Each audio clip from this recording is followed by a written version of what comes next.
The transfer window is officially open and Arsenal have quite a few priorities. Number one being to strengthen their attack, and despite Gabriel Jesus being their main target, have they launched a £75 million bid for Napoli's Victor Osimhen? Is Gianluca Scamacca open to a Premier League move? What update have the Athletic given on Serge Gnabry? And will the Gunners make a move for Yves Bissouma?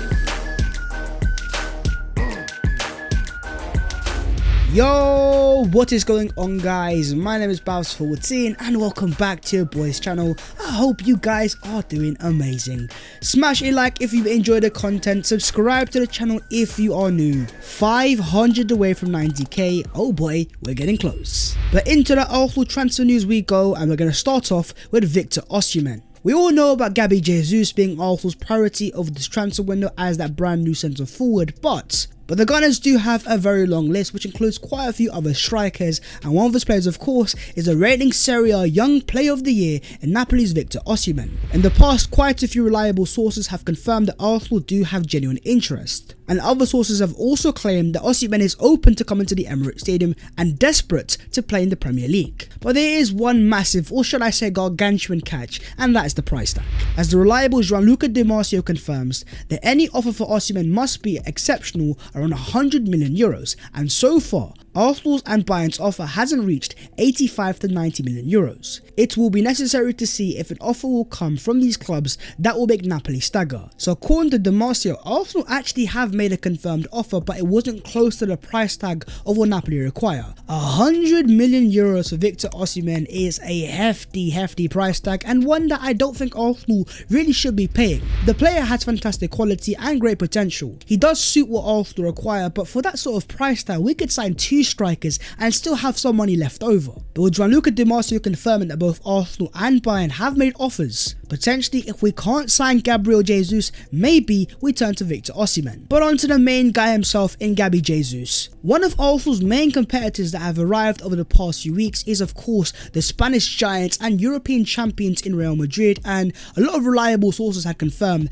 they had genuine interest and Carlo Ancelotti wanted to bring the Brazilian to the Bernabeu. But according to one of the most reliable Real Madrid sources in Jose Felix Diaz, he confirms that Real Madrid's move for Gabriel Jesus, Carlo Ancelotti's preferred option, has collapsed. A dagger for Real Madrid in the pursuit of Gabriel Jesus. I believe the issue here is they can afford the player, they can attract the player, but they aren't allowed to have more than 3 non-EU players. They have Vinicius, they have Rodrigo, they have Militao. Those are 3 non-EU players, and therefore they do not have the facilities to sign Gabriel Jesus. But in terms of Arsenal's competition, it doesn't just end there, as Fabrizio Romano says that 5 other clubs other than Arsenal have contacted the agents of Gabriel Jesus, including Chelsea in recent weeks. Arsenal want him at all cost as their priority striker. Manchester City are asking for around 50 to 55 million euros. Mikel Arteta seems to be convinced that Gabriel Jesus is that guy, and I can understand why. Most fans will turn to the fact that Jesus has never scored 20 league goals,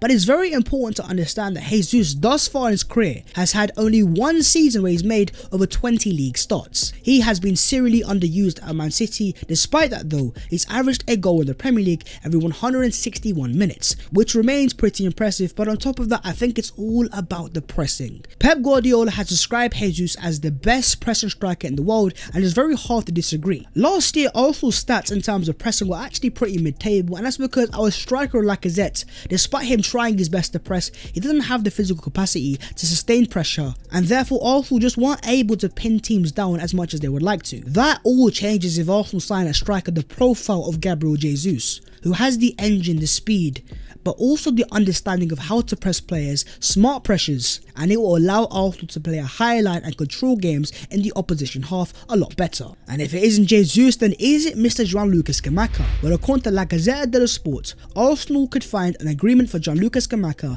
if they up their initial offer by 10 million euros, including bonuses and other payment terms, taking the total to 50 million euros. Arsenal can afford it. The profile of Scamacca differs quite a lot to Jesus. 6'5", 6'5", very strong, very physical, more of a goal scorer, definitely more of a target man, and he has one of the most lethal right foots in world football. The ball striking is definitely on point. But the concern isn't the profile, it isn't the price tag or the wages. Arsenal fans will know about the story of Manuel Locatelli. Italian players don't like to leave Italy. But then saying that, according to The Athletic, Gianluca Scamacca is open to playing beyond his homeland borders and would be attainable within Arsenal's budget. Arsenal's coaching staff, though, are understood to hold some reservations about a player who is stylistically very different from their primary targets, with Jesus as their number one target. Therefore, any move for Scamacca is effectively on the back burner, and meanwhile other clubs have made their interest in him known. The frontrunners at this stage are arguably PSG, who have already held talks with Sassuolo. It looks like Arsenal want a striker that is not just a goal scorer but also a facilitator. We have some of the best young goal scoring attackers in Bukayo Saka, Gabriel Martinelli, Emil Smith-Rowe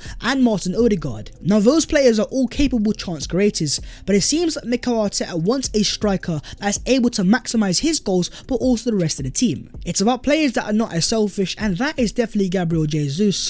But if that is the thoughts of the Arsenal coaching staff, what do you guys make of it? And if it was down to you, what profile should Arsenal be targeting, Gabriel Jesus or Gianluca Scamacca? Moving on to the wide forwards, let's talk Serge Gnabry. As according to The Athletic, as things stands, the chances of Serge Gnabry rejoining Arsenal this summer are remote. Gnabry's existing deal expires at the end of next season, and talks over a new one have reached an impasse. For their part, Arsenal have not discussed Gnabry as an active target. The chances are remote, but the chances aren't zero, and I guess financially Arsenal could afford it in terms of transfer fees at £35 million, but as The Athletic points out, for Gnabry to consider returning to North London, it would require a financial package that would stretch Arsenal's remodelled wage structure. Total expenditure in terms of transfer fee and salary to re-sign him would likely be well over £20 million per year. There seems to be a reluctance to break their wage structure for Serge Gnabry. Gnabry wants massive wages, he wants to feel valued, and that's actually the main reason why he's leaving Bayern in the first place. Definitely they could afford the wages, they could give him the contract, but having handed out massive contracts in the past to the likes of Pierre-Emerick Aubameyang and Mesut Ozil, there seems to be a reluctance from Arsenal to give out another massive contract. But what are your own thoughts on Serge Gnabry wanting £300,000 a week? And do you think it's worth Arsenal breaking their wage structure to bring the German back to the Emirates Stadium? But if it isn't to be Gnabry, what about Leeds United's Rafinha? Well, according to Sam Dean, Arsenal hope to strengthen their front line and increase the size of the squad. With Nicola Pepe expected to leave Arsenal this summer, Rafinha would provide more depth and competition in the key wide positions in Mikel Arteta's attack. So Arsenal have interest in Rafinha, and this was actually confirmed by Mr. Here We Go. As Fabrizio Romano says that Arsenal have genuine interest in Rafinha since March. He's always been appreciated, but there's still no bid or negotiations with Leeds, with Gabriel Jesus and Tielemans being the priorities. Leeds won't accept less than €55 million for Rafinha as of now. Now Barca have been trying their hardest to sign Rafinha, but with them being in financial disarray, they simply can't afford it. If we are to also believe the reports that Arsenal have this massive £200 million transfer budget, then Arsenal could certainly afford Rafinha, but for that sort of price tag, Rafinha would cost more than Serge Gnabry in terms of transfer fees. They want to sign a wide forward, and with Nicola Pepe departing, it does make sense and there will be a space. If Arsenal could sign one winger this summer, who do you guys want it to be? Let me know down below in the comments. Let's move on to Arsenal's midfield targets. And starting off with Brighton's Yves Bissouma, a player that stretches back to last summer's transfer window, a player that many Arsenal fans seem to appreciate, and likewise Arsenal Football Club. As was confirmed by Fabrizio Romano, who confirms that Arsenal have been following Yves Bissouma for months. But the priority is to understand if they can complete the Youri Tielemans deal. Brighton's price tag for Bissouma has always been close to 40 to 45 million euros. Bissouma isn't that number 8 type of profile, he's far more of a number 6, and if we were to sign him, he'd be far more of a Thomas Partey rotational option. The price tag is definitely in Arsenal's budget, and for many years the player has made it almost abundantly clear to Arsenal fans that he is open to coming to the Emirates Stadium, and coming from Brighton to Arsenal Arsenal is quite an upgrade there and there. In terms of the playing ability, I like Bissouma in many ways, but off the pitch, he is still involved in a massive scandal. And with that case still being open as things stands, until we see that case closed, I just don't think Arsenal are going to make a move. But as Fabrizio confirms, the priority is Youri Tielemans. And according to The Athletic, in the case of Tielemans, Arsenal still consider themselves to be in a strong position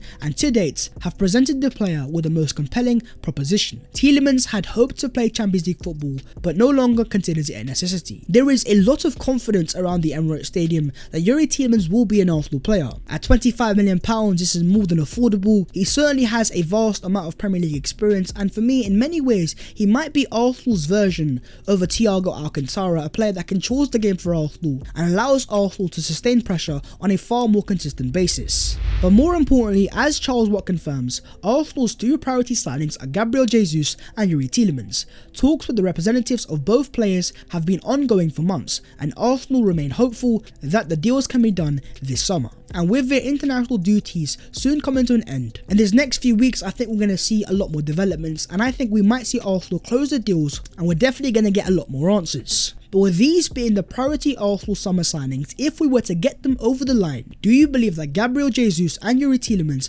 make Arsenal of a Champions League caliber team? On to the outgoings, let's talk Ainsley Maitland-Niles. As according to the Mirror, Nottingham Forest have made contact this week to check on Maitland-Niles' availability and have made him a transfer priority this summer. Arsenal are ready to sell the player. He was on loan at Roma for the second half of the season and was pretty bang average. I don't think he has a long-term future at the Emirates Stadium, so it makes a lot of sense to sell the player. With Forest being a newly promoted side, they want some Premier League experience and for a decent little price tag. But in this current transfer market, how much do you guys think Maitland-Niles is worth? And moving on to the other Arsenal news today. Not only is the transfer window officially open, but also players that had their contract expiring technically now are all free agents. And today Arsenal have confirmed all of the current out of contract players, which includes Alexandre Lacazette, Eddie Nketiah, and the youngsters including Jonathan Dinzey, Joel Lopez and Jordan Mekanoff.